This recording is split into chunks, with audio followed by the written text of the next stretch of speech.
after defeating the Phoenix Fuel Masters. Congratulations, Coach Chito and Xavier. Coach Chito, one of the major concerns that you identified before the game is where you would get the points with Paul still sidelined at ang lalim nga ng inyong pinanghugutan sa bench para lang maituwin itong panalo. Paano ka ba pinabilib ng iyong mga manlalaro ngayon, lalo na those you least expect the points to come from? Yeah, first of all, thank you Lord for giving us another day to live, another day, another opportunity. Yun lang. Of course, credit to the players. Sabi ko nga sa'yo kanina, talagang we try to find guys that can fill up the shoes for Oli. We have a hard time to score, especially on our last game.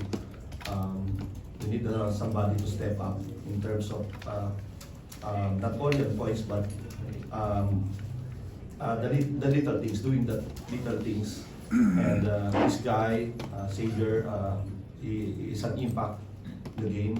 Also Peter Alparo, he deserves also to be the best player because, you know, he's coming from that reserve, but he has the heart of a lion because he is a San Beda. So that's why siguro malaking factor yun because he's a member of a champion team. And of course, Mark Baroka, the veteran, I told Mark before the game na kailangan ko siya to step up. And the steadiness of our veteran, Ian Sangalang, Rom De La Rosa, and Alvin Navera. But it's an overall, it's a team effort because before we prepare for this game, talagang kinausap ko sila and we're do or die situation. We cannot afford to lose and then so ba namang mag-ensayo kami in the next 10 days tapos wala na kaming chance. So at least now we're looking forward for another day.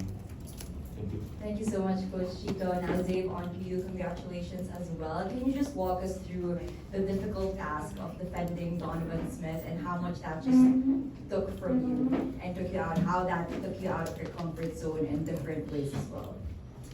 I don't think it really took me out of my comfort zone. You know, my focus when I'm guarding somebody big like that is I gotta, they're gonna try to take me to the post because as you can see, he didn't really do anything on the outside against me, but it was in the post. So trying to fight because obviously he's stronger and bigger than me. So I'm doing my work early, trying to deny him from getting the ball, and then obviously a lot of it came down to the help. As you can see, like I fronted him and they threw it over the top and Calvin got that steal. So just being able to trust my teammates to have my back. Thank you so much, Zave. At this point, we're opening the floor to the media.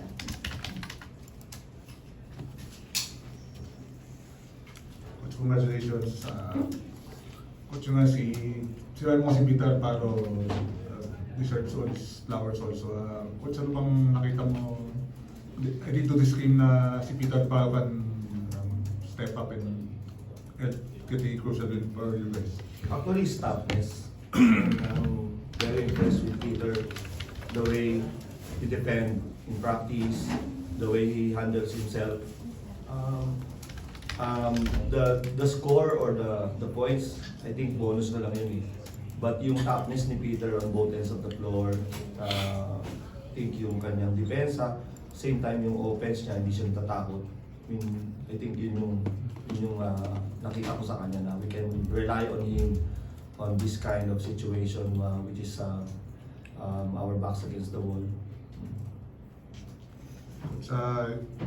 At 4-6 with 2 games left, medyo hindi control yung sitwasyon nyo and you play 2 top teams in Eastern and Meralco. Yeah, the only that we can control is our game. So we cannot control the games of other teams. So we just need to take care of the games that we need to play. So we need to prepare hard for Eastern on the 26th. So we have a lot of time to prepare for this game.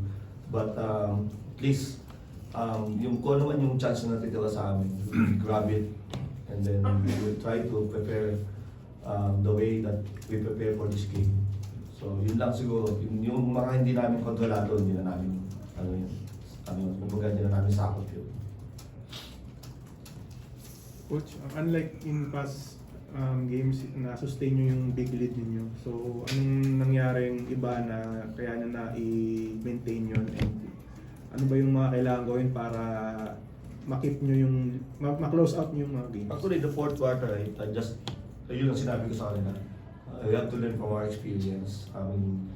We're having this kind of situation before, a lot, actually, a lot of games, but because of the breaks of the game, because of the way we execute, so medyo nawawala sa amin yung panalo.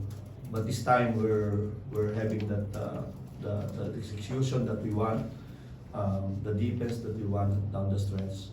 So yun, I think it helped us a lot. The experience and the lesson siguro malaking bagay para sa amin.